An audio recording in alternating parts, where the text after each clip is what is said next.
Bienvenidos a un nuevo vídeo donde continuamos con el estudio de las reacciones químicas. El objetivo del presente vídeo es explicar cómo se realizan los cálculos estequiométricos en las reacciones químicas. La estequiometría es el estudio cuantitativo de reactivos y productos en una reacción química. Imaginemos que tenemos la reacción de combustión de este hidrocarburo, que es el propano. Si la ajustamos, obtenemos estos numeritos. Aquí, aunque no hay nada, es como si fuera un 1, que se denominan coeficientes estequiométricos. Estos números son muy importantes porque van a establecer la proporción según la cual reaccionan los diferentes reactivos y se producen los diferentes productos. Estos números se denominan coeficientes estequiométricos y nos dan la estequiometría de la reacción. Esto es, la proporción en la que se encuentran las sustancias que intervienen en esta reacción, reactivos y productos, ya sea en moléculas o en moles. Llamamos cálculos estequiométricos a las operaciones que utilizan precisamente la estequiometría de la reacción química para calcular la cantidad de una sustancia, reactivo o producto que interviene en la reacción química a partir de la cantidad conocida de otra. Estas cantidades pueden estar expresadas en unidades de masa, en unidades de volumen, en moles, incluso en número de átomos y moléculas, según corresponda. Pero, ¿qué información nos proporciona una ecuación química ajustada?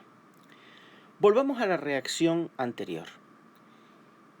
Hemos puesto aquí el 1 simplemente para que sea más sencillo explicarlo, pero recordad que el 1 normalmente no se pone.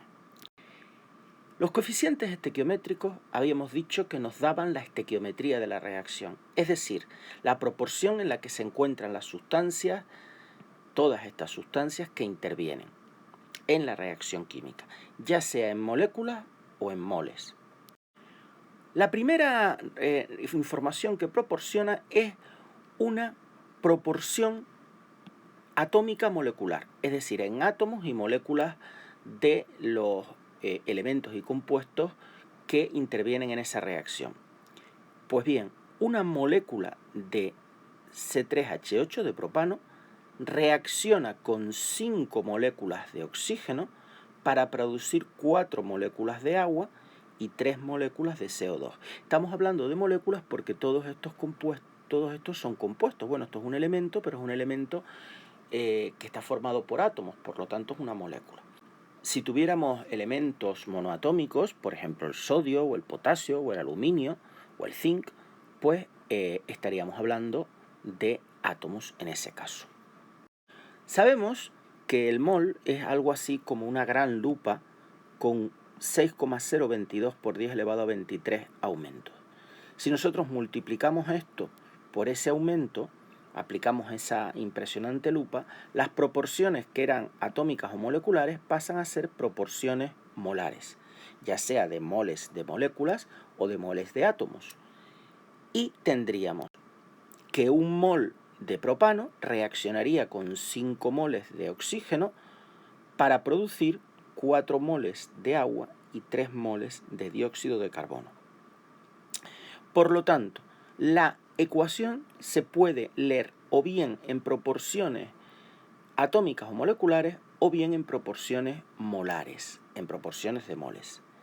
Ahora bien, para los reactivos gaseosos, ojo, solo para los gaseosos, esto es importante, podemos hacer uso de la ley de Avogadro, que decía que a presión y temperatura constante el volumen es directamente proporcional al número de partículas y con ello, como el número de partículas está relacionado con el número de moles, puesto que en cada mol hay un número de Avogadro de partículas, el volumen está relacionado con el número de moles porque es directamente proporcional. Luego, esto también lo podemos poner, esta proporción, en unidades de volumen. La misma unidad puede ser litros, puede ser mililitros, puede ser lo que queráis. Con lo cual, una unidad de volumen de propano reacciona con 5 unidades de volumen de oxígeno para producir 4 unidades de volumen de agua, de vapor de agua en este caso, y 3 unidades de volumen de dióxido de carbono. Pero cuidado, esta relación no es válida en masa. Es válida en átomos o moléculas, es válida en moles, es válida si tenemos todos los elementos en estado gaseoso en unidades de volumen, pero no es válida en masa. ¿Cómo sería entonces la proporción en masa? Pues la proporción en masa la podemos sacar sustituyendo los moles por su equivalente en masa. Recuerden que un mol tiene la masa molecular, pero en vez de expresada en unidades de masa atómica, expresada en gramos. Luego, si yo multiplico el coeficiente estequiométrico por la masa molecular, tendré que sería la proporción en masas que tenemos en esta ecuación química. Si yo sustituyo, teniendo en cuenta que la masa atómica del carbono es 12, la del hidrógeno 1, la del oxígeno 16, puedo hallar las masas moleculares y tendría que 1 por 44, 44 gramos de propano reaccionan con 5 por 32 gramos de oxígeno, es decir, con 160 gramos de oxígeno para producir 4 por 18, que serían 72 gramos de agua, y 3 por 44, que serían 132 gramos de dióxido de carbono.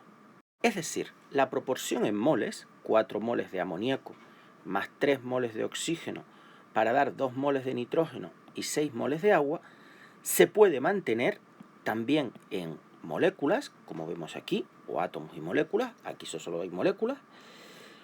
También, si están todos en estado gaseoso, se podría mantener en unidades de volumen, pero no en masa. En masa tendríamos que multiplicar el número de moles por la masa molecular de cada compuesto y entonces sí que se mantendría. Y si sumamos las masas de los reactivos, me van a dar igual a la suma de las masas de los productos. Recuerden que esto es la ley de Lavoisier, ley de conservación de la masa en las reacciones químicas. Esta proporción en moléculas se pasa a moles, recordemos también, porque esto es como si fuera una gran lupa, es decir, estamos multiplicando por 6,022 por 10 elevado a 23, por ese factor, estamos ampliando ese factor. Si multiplicamos 4 por 6,022 por 10 elevado a 23, las moléculas pasan a ser 4 moles de amoníaco. Los 3 moléculas de oxígeno, 3 moles de oxígeno, y lo que se produce, las 2 moléculas de nitrógeno, 2 moles de nitrógeno, y las 6 moléculas de agua, 6 moles de agua. El esquema general para resolver los ejercicios de cálculos estequiométricos comienza siempre con el primer paso, que es escribir la ecuación química ajustada. El segundo paso sería pasar todos los datos que nos dé el problema a número de moles. Es decir, si tenemos una masa, pues tendremos que dividir por la masa molecular, ya que la masa molecular es la masa en gramos de un mol. Si tenemos volumen de gas en condiciones normales, pues sé que un mol ocupa 22,4 litros, luego tendré que dividir por 22,4 litros. Si no tengo condiciones normales, pues P por V igual a nRT y despejar N. Y si el volumen que tengo es el de una disolución, tendré que emplear la fórmula de la molaridad, que es el número de moles de soluto partido el volumen de la disolución. Es decir, N partido por V, volumen de disolución en litros. Para despejar N tengo que multiplicar la molaridad por el volumen de la disolución en litros. Tengo entonces los moles del compuesto que me dan, y esos moles del compuesto que me dan se relacionan con los moles del compuesto que me pidan mediante la proporción estequiométrica, es decir, mediante los coeficientes estequiométricos que obtenemos al ajustar la reacción química. Y por último, pasaré los moles del compuesto que me piden a la magnitud que nos interese, nuevamente usando las fórmulas anteriores. Este sería, por tanto, el esquema que vamos a usar para resolver ejercicios de cálculos estequiométricos o problemas de cálculos estequiométricos. Pues muchas gracias por vuestra atención y hasta una futura ocasión.